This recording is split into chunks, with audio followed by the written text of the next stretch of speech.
Israel estaba viviendo en una opresión nuevamente trágica y tristemente.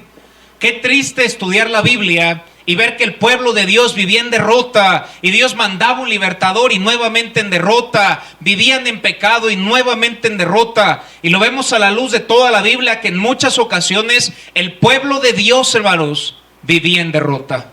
Mas sin embargo no tenemos que irnos muy lejos. Qué triste ver cristianos con cara larga, qué triste ver cristianos en derrota, qué triste ver cristianos en alcoholismo, en drogadicción, en tantos otros vicios, cristianos viviendo en derrota, hermanos, como el pueblo de Israel, siendo vencedores a través de la sangre, que era el tipo del mar rojo que lo cruzamos, y viviendo en esclavitud. La Biblia nos dice en Jueces capítulo 6 versículo 1 que estaban en manos de Madián, hermanos. Jueces 6:1 dice que los hijos de Israel hicieron lo malo ante los ojos de Jehová. Hermano, puedes engañar a tu pareja, puedes engañar a tus hijos, puedes engañar a tu pastor, pero nunca de los nunca podrás engañar a tu Dios, hermano. Mi Biblia dice que lo que el hombre sembrare, eso segará. Si ellos habían pecado delante de Dios, Dios tenía que ejercer juicio sobre sus vidas. Y nada ha cambiado del Antiguo Testamento a este Testamento, hermanos. El alma que pecare, hermanos, la Biblia dice que a quien ama Él disciplina. Y horrenda cosa es caer en manos de un Dios vivo, hermanos. El pueblo de Israel hizo lo malo a los ojos de Jehová, y Jehová los entregó en manos de Madián por 7 años. ¿En manos de quién Dios va a tener que entregarte, hermano? En esclavitud, en derrota. No un domingo, 2 domingos. El mismo pueblo de Dios fue esclavo 7 años, hermanos. Los ojos de Dios están en todos lados, dice la Biblia, viendo a los buenos y a los malos. Pero en su derrota, versículo 6 nos dice lo siguiente. Jueces 6:6 dice: de este modo empobrecía a Israel.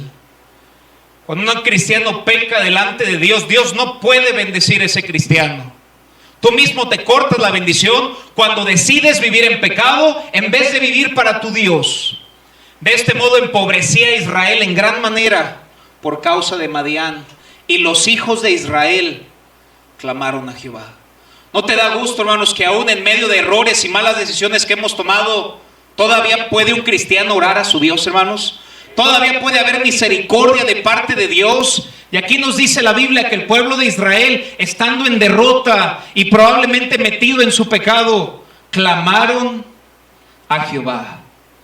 La respuesta de Dios en el versículo 8 ante aquella oración, dice la Biblia que Jehová envió a los hijos de Israel un varón profeta, el cual les dijo: así ha dicho Jehová, Dios de Israel, yo os hice salir de Egipto y los saqué de casa de servidumbre. Versículo 11, Él prometía que enviaría un profeta, un libertador del pueblo de Israel.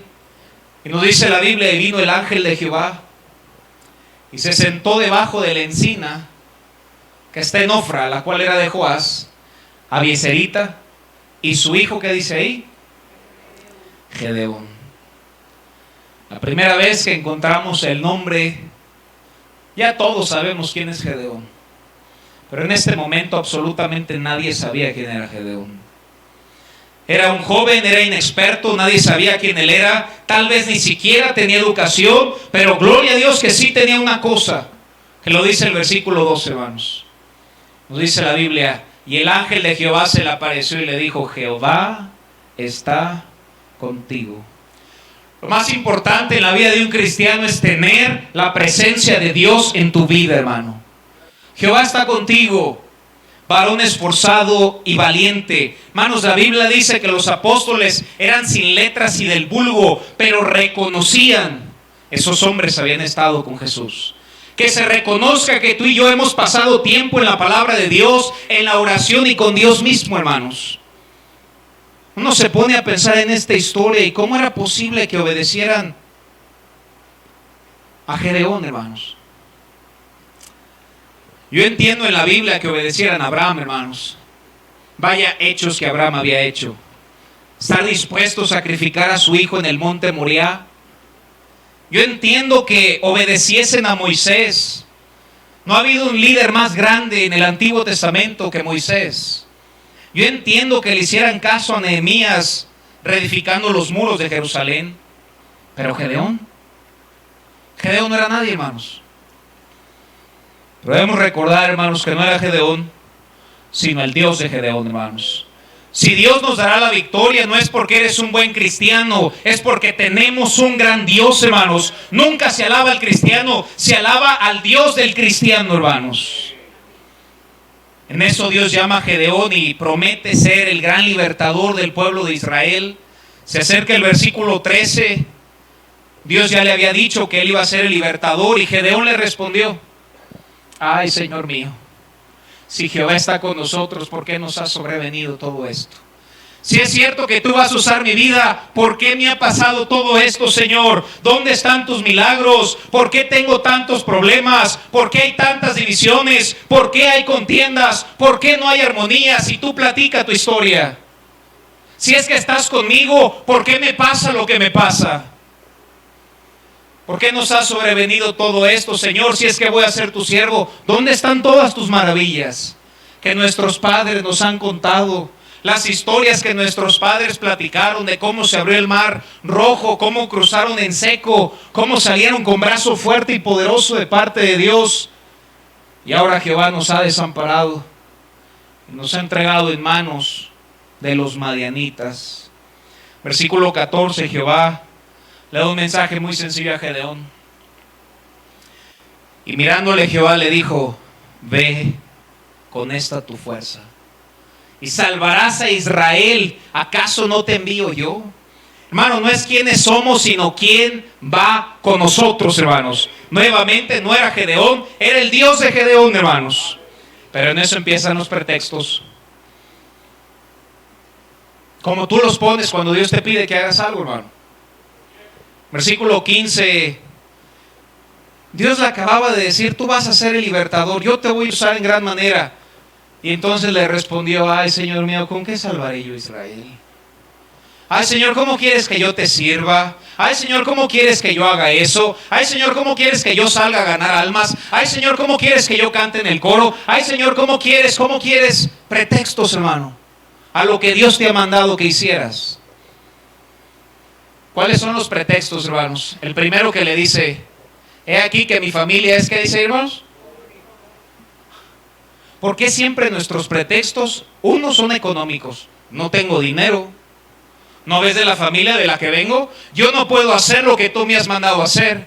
Hermanos, ¿qué tenía que ver tener dinero con hacer lo que Dios le había mandado a hacer? Absolutamente nada, hermanos. Como los pretextos que tú le pones a Dios para hacer lo que Dios te ha dicho que hicieras, hermano. Es que mi pasado, tal vez ese no es tu problema, pero dices: es que mi pasado, si tan solo supiera lo que he hecho, yo no me puedo parar ahí enfrente y cantar en el coro. Hermano, recuerda que Dios nos ha hecho una nueva criatura, hermanos. Una ocasión testificando, me dice una persona, vino a la iglesia y dijo: qué bonita iglesia. Y ya después me había dicho: pero yo no puedo ir ahí, mira qué bien vestidos están los del coro. Mira, con su corbata, las hermanas con su falda. Yo no puedo entrar en ese lugar, mira qué bien se ven. Yo les dije: pero debajo de ese vestido y debajo de esa corbata hay una historia. Todos y cada uno de nosotros tenemos una historia, hermanos. Pero Dios nos ha cambiado por su gracia, hermanos. Y le dije: tú puedes estar parado ahí arriba también un día. No porque lo merezcamos, nadie lo merece, hermanos, si no, no será por gracia. Todos en la Biblia han tenido tantos pretextos, hermanos. Moisés: soy tartamudo, soy tardo de labios. Soy tardo de labios, hermanos. Dios solamente le dijo: marcha. Y vean la promesa que Dios le da a Gedeón en el verso 16. Jehová le dijo: ciertamente yo estaré contigo. Hermano, ¿no te es suficiente la presencia de Dios en tu vida? ¿No te es suficiente que Él vaya contigo para que emprendas lo que Él te ha pedido, hermanos, que hagas? Él prometió darle la victoria y nunca dejarlo. Venimos a nuestra historia, Jueces capítulo 7, versículo 1. Nos dice la Biblia: levantándose pues de mañana Jerobbaal, lo cual es Gedeón, y todo el pueblo que estaba con él acamparon junto a la fuente de Arot, y tenía el campamento de los madianitas al norte, más allá del collado en el valle. La Biblia nos enseña que el ejército de Gedeón contaba con 32,000 soldados. Versículo 2 dice la Biblia: y Jehová le dijo a Gedeón: ¿sabes qué? El pueblo que está contigo es mucho. Si te doy la victoria con 32,000, vas a pensar que fuiste tú. Tengo que hacer el grupo un poco más chico para que siempre me des la gloria a mí. Para que yo entregue a los madianitas en su mano, no sea que se alabe Israel contra mí diciendo, mi mano me ha salvado. Hermanos, me impacta cómo Dios toma cosas pequeñas para hacer cosas grandes. Él pudo haber tomado, hermanos, a los hermanos de David, tal vez más capaces, pero escogió al pequeño pastor de ovejas.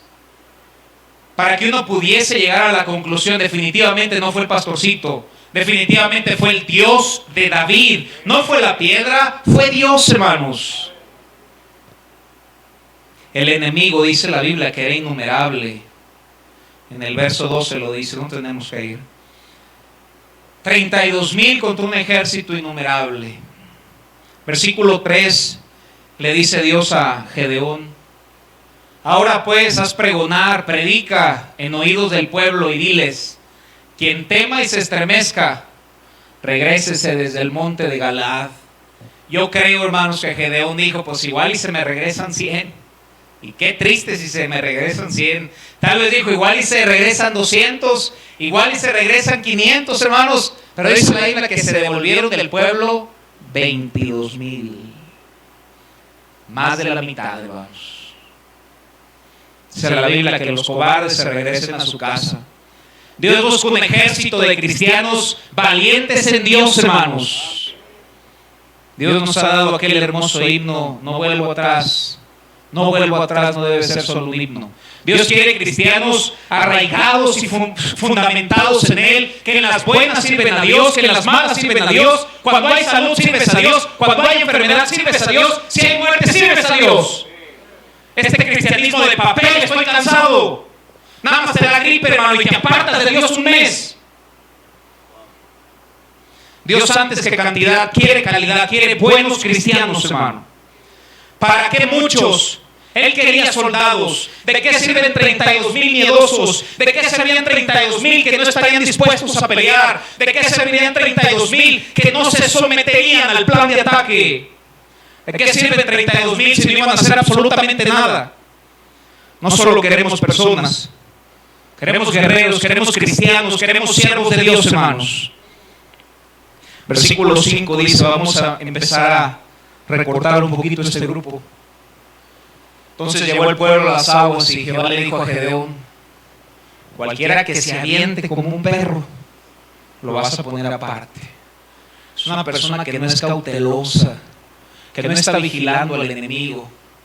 Pero cualquiera que se ponga sobre sus rodillas y lleve el agua y esté vigilando al enemigo, apártame ese grupito. Y con ese grupito te voy a dar la victoria. Y nos dice la Biblia, cualquiera que se doblara para beber, siguiente texto. Y dice la Biblia, y el número de los que lamieron llevando el agua con su mano a la boca, ¿cuántos fueron, hermanos? Qué tristeza que de 32,000 personas quedaran 300. Una vez predicaba un mensaje y me gusta recordar ese título: yo quiero ser de los 300. No importan los 32,000. No importa que la iglesia esté llena el domingo en la mañana, hermanos, y gloria a Dios que lo estaba y todos los servicios, pero ¿quién va a seguir hasta el fin? ¿Quién será un verdadero discípulo de Cristo? Yo quiero ser de los 300. Qué tristeza que se fueran tantas personas cuando la labor era tan grande. Pero la promesa de Dios no es exclusiva al número de personas. Él había prometido que tendrían la victoria, y si Gedeón hubiese salido solo a marchar, Dios le hubiera dado la victoria a Gedeón solo. Porque no era Gedeón ni los 300 ni el pueblo, era el Dios de Gedeón, hermanos. Versículo 9, Dios ya lo había prometido, hermanos, no podía retractarse. Versículo 9 dice la Biblia: aconteció que aquella noche Jehová le dijo: levántate y desciende al campamento, porque yo lo he entregado en tus manos. Esa victoria ya estaba ganada antes de pelear, hermanos. Versículo 10 le dice a Gedeón: mira, si tienes temor, desciende y baja tú con furia y tu criado al campamento. Solamente desciende si tienes temor. Versículo 11. Y oirás lo que hablan, y tus manos se esforzarán, y descenderás al campamento. ¿Y él descendió con quién? Le dijo, solamente desciendas con furia si tienes miedo. Descendió con furia. Entonces, ¿qué tenía Gedeón? Los 22,000 que se regresaron, bueno, en este caso ya eran más, hermanos. ¿Ellos tenían miedo? Sí.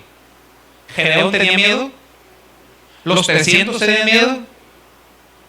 Pero su fe en Dios era más grande que sus temores. Eso no implica que nunca vas a temer, hermano.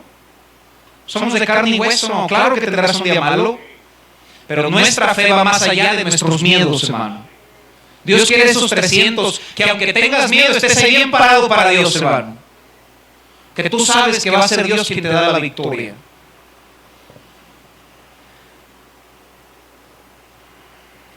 Descendió, sabemos que había un sueño, hermano, versículo 15.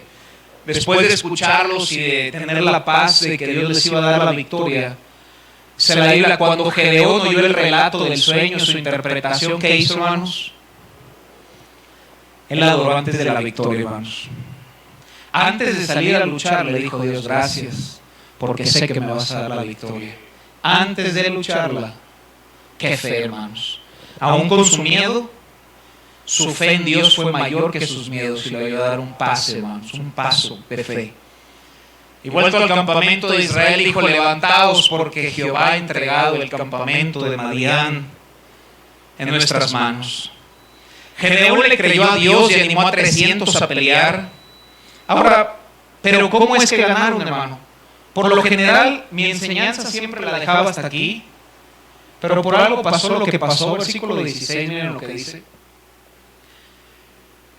Eran 300 hombres y él repartió grupos de 100 y 100, en 3 escuadrones, y dio a todos ellos el primer equipamiento que les dio. ¿Cuál fue, hermanos? Trompetas. Número 2, bazucas. No, hermanos, número 2, ¿qué es? Cántaros vacíos. Por algo dice vacíos. Y 3, teas ardiendo dentro de los cántaros. Con 3 cosas, Dios le dio la victoria: trompetas, cántaros vacíos y teas ardiendo. Yo creo que por algo todo está en la Biblia, hermanos. Y si un cristiano tiene estas 3 cosas en su vida, no importa la guerra que puedas enfrentar, Dios te dará la victoria, hermanos. Ahora tú dices, bueno, yo no tengo la trompeta. ¿Cuál es la primera? Ahora, para empezar, cuando la Biblia dice trompeta, está hablando de esto, hermanos. Esto es un shofar. Esto es el cuerno de un carnero. Siempre que veía la palabra trompeta, pensé que iba a hablar algo como eso, o una trompeta antigua larga. De esto está hablando la Biblia, hermanos. Esto es un shofar. ¿Qué representa la trompeta en nuestras vidas? Como que se preguntan si esto hace ruido, ¿verdad? ¿Hará ruido, hermanos? Vamos a ver si hace ruido, hermanos.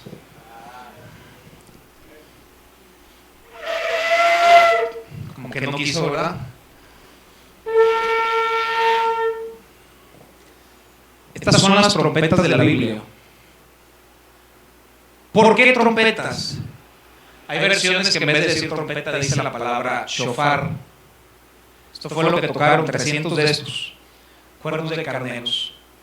¿Cuál es la aplicación espiritual y por qué debemos tocar la trompeta, hermanos?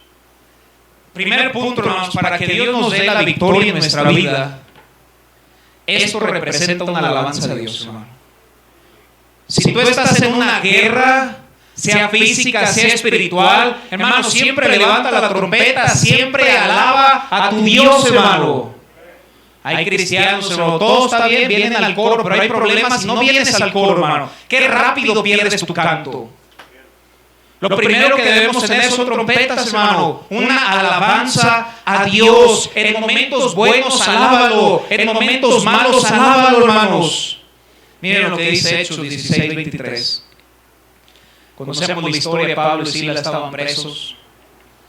Nos dice Hechos 16:23, después de haberlos azotado mucho, 16:23, les echaron en la cárcel. ¿Cómo te sentirías tú si alguien te azota? No te saludan y te pones todo triste, hermano. Ahora si te azotan, hermano, y luego te echan a la cárcel, mandando al carcelero que los guardasen con seguridad, el cual, recibido este mandato, los metió en el calabozo de más adentro, les aseguró los pies en el cepo. Pero a medianoche, hermanos, a las 12, orando Pablo y Silas, ¿qué hacían, hermanos? Tenían sus trompetas, hermano. ¿Qué haces tú en momentos difíciles? Aún en momentos difíciles alabas a tu Dios. Tú dices, es que estoy en medio de una guerra, hermano. Cuando tú alabas a Dios, tú estás diciendo, no sé cómo, pero Dios me va a librar de esto, hermano. En tu guerra, levanta la trompeta. En tu guerra, cántale a Dios. En tu guerra, alaba a tu Dios, hermano. Que ninguna situación robe tu alabanza. Arriba de la montaña, alábale porque es bueno. Y en el valle, alábalo porque tendrás, hermanos, una situación que tendrás que aprender. Primera cosa que tenían era trompetas. Un shofar. ¿Qué roba tu alabanza? ¿Qué situación te hace dejar de contar? ¿Qué te hace dejar de tocar en la orquesta? ¿Qué te hace dejar de cantar en el coro? ¿Qué te hace dejar de alabarlo de lunes a domingo? ¿Quieres que Dios te dé la victoria? Levanta tu trompeta y verás que Dios empezará a darte la victoria. No solamente tenían trompetas. ¿Recuerdan cuál era el segundo? Cántaros vacíos. Por algo dice vacíos. Hubiera dicho cántaros. Cántaros vacíos. ¿Sabes qué representa eso, hermanos? Primero tengo que alabarlo y después tengo que vaciarme de mí. Cántaro vacío. Estamos tan llenos de nosotros, hermano. Buscamos nuestro propio bien, demás personas no importan. No solamente estaban vacíos, ¿recuerdas qué hicieron con los cántaros? Los quebraron. ¿Sabes qué necesita Dios? Una vida vacía y una vida quebrada. Una vida quebrantada a Dios para que te dé la victoria en tu guerra. Mira lo que dice Juan 12:24. Vamos, Jesús nos dejó el ejemplo. Juan 12:24 dice la Biblia: de cierto os digo que si el grano de trigo no cae en la tierra y muere, queda solo. El grano de trigo tenía que ser quebrantado, tenía que morir para que diese fruto, y tu vida y mi vida deben de ser quebrantadas en el altar para que Dios pueda usarte. Dios no puede usar una vida si esa vida no está quebrantada. Lo siento, no puede. Podrás tener conocimiento, de nada sirve hasta que esa vida esté quebrantada en el altar de Dios, hermanos. Y me sorprendo cada vez que tenemos invitación, una indiferencia, no tengo que tomar decisión. Hermanos, todos tenemos que tomar decisiones. Mi vida tiene que estar quebrantada, porque si no, Él la va a quebrantar. Y yo prefiero voluntariamente quebrantarla, porque Él siempre me restaura. Mira lo que dice Isaías 53:3. O decidimos quebrantarnos delante de Dios, o Él tendrá que quebrantarme. Isaías 53:3 dice la Biblia: despreciado, desechado entre los hombres, varón de dolores, experimentado ¿en qué? Esa vasija fue quebrada. Como que escondimos de Él el rostro, hermanos. Experimentado en quebranto. Dios no te pide nada que Él no haya hecho. Ahora, ¿por qué debe haber vidas quebrantadas? Isaías 57:15 es por esto. Isaías 57:15 dice la Biblia. 57:15. Porque así dijo el alto y sublime, el que habita, ¿dónde, hermanos?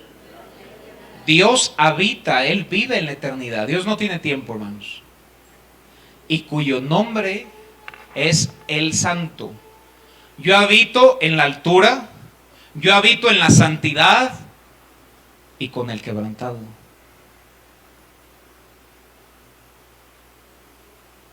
¿Tienes una guerra? ¿Quieres la victoria? Dios necesita que nuestra vida esté quebrantada a Dios. Si no quebrantamos nuestra vida, Dios no podrá usar nuestra vida, hermanos. No hay manera. Cuando Él tomó el pan, cuando estaban los 5,000 varones, la alimentación de los 5,000, Él tomó el pan y dice la Biblia que partiendo el pan, lo repartió. ¿Quieres que Dios te ayude? ¿Quieres que Dios te use? ¿Quieres que Dios te dé victoria? Tiene que romperte para repartirte. Y entre más te rompa, más podrá repartirte y serás de bendición a más personas. Punto número 1. Levanta la trompeta. Siempre alaba a tu Dios, hermano. Es fácil cantarle en la iglesia. Cántale allá afuera cuando tienes problemas en tu familia. Cántale allá afuera, hermano, cuando no tienes que comer. Cántale allá, hermano, allá dile qué bueno es Dios. Levanta tu trompeta. Punto número 1. Punto número 2. Rompe el jarro. Rompe tu vida en el altar de Cristo. Lo que tú quieras, cuando quieras, donde quieras. Una vida quebrantada, dice Dios, yo habito con Él. No solo había trompetas, no solo había cántaros vacíos y rotos. ¿Recuerdas cuál era el tercero? Teas, ¿cómo estaban? Por algo estaban ardiendo, ¿verdad, hermanos? ¿Cómo todo tiene sentido? Las teas ardiendo es una astilla, un palo de madera que le ponían resina y encendidos servían para alumbrar o prender fuego. ¿Qué representa en la Biblia el fuego, hermanos? El Espíritu Santo, hermanos. Miren qué dice Zacarías capítulo 4, versículo 6. Zacarías capítulo 4, versículo 6. Entonces respondió y me habló diciendo, esta es palabra de Jehová a Zorobabel, que dice, no con ejército, no fueron los 300, menos los 32 se regresaron a su casa, ni con fuerza, sino con mi espíritu, ha dicho Jehová de los ejércitos. ¿Quieres la victoria en tus batallas? Debe haber una vida completamente rendida al Espíritu Santo y una vida llena del Espíritu Santo de Dios, hermanos. Hay un mandato en Efesios, no os embriaguéis con vino en lo cual hay disolución, antes bien sed llenos del Espíritu Santo. ¿Quieres la victoria en tus guerras? Levanta la trompeta. Alábale en las buenas y alábale en las malas. ¿Quieres la victoria en tus guerras? Toma tu vida que representa ese cántaro, vacíalo de ti y quebrántalo a los pies de Cristo. Punto número 3. Teas ardiendo. Hasta que una vida sea tocada con el fuego, no es vida, hermanos, para Dios. Debe ser una vida rendida, hermanos, al Espíritu Santo. Andad en el Espíritu, dice Gálatas 5. Y más que andad en el Espíritu es ser llenos del Espíritu Santo. Y es un mandato de Dios. No solo no embriagarnos en vino, sino ser llenos del Espíritu Santo, hermanos. Regresamos a nuestro pasaje de Jueces, versículo 17. Y les dijo, miradme a mí y haced como yo hago. He aquí que cuando yo llegue al extremo del campamento, haréis vosotros como hago yo. Versículo 18. Y tocaré la trompeta, y todos los que estarán conmigo, vosotros tocaréis la trompeta alrededor de todo el campamento, y diréis, por Jehová y por Gedeón. Y se paró Gedeón, hermanos, traía su shofar, hermanos, traía su trompeta. Se paró en la esquina, hermanos, y los otros 100 traían su otra trompeta, hermanos, hablando de una vida de completa adoración a Dios, de completa alabanza a Dios. Hermano, ¿cuántas veces cantábamos en el mundo para lo que sea? Y a veces es difícil que un cristiano cante en la iglesia, hermano. Levanta tu trompeta, cristiano, alaba a tu Dios en las buenas y en las malas. Tocaréis la trompeta por Jehová y por Gedeón. Siguiente texto. Llegaron pues Gedeón, los 100 hombres que llevaba consigo, al principio de la guarda de la medianoche, cuando acababan de renovar los centinelas y tocaron las trompetas. Una alabanza a Dios. Quebraron los cántaros. una vida vacía y quebrantada a su Dios. Y llevaban en sus manos, los 3 escuadrones tocaron las trompetas y quebrando los cántaros, tomaron en la mano izquierda las teas, llenos del Espíritu Santo. Y en la derecha las trompetas con que tocaban y gritaron por la espada de Jehová y la espada de Gedeón. Siguiente texto me encanta, hermanos. Y se estuvieron firmes cada uno en su puesto, cada uno sosteniendo su trompeta, cada uno con el cántaro vacío, cada uno con la tea ardiendo, firmes y fieles, cada uno en su puesto. Y Dios les dio una gran victoria, hermanos. Conocemos el resto de la historia, pero simplemente dale la aplicación a tu vida. ¿Tienes una guerra? ¿Estás pasando por una dificultad muy grande? ¿Crees que el enemigo es más grande que tú? No es que creas, no. Está más grande que tú. Toma la trompeta y alábalo.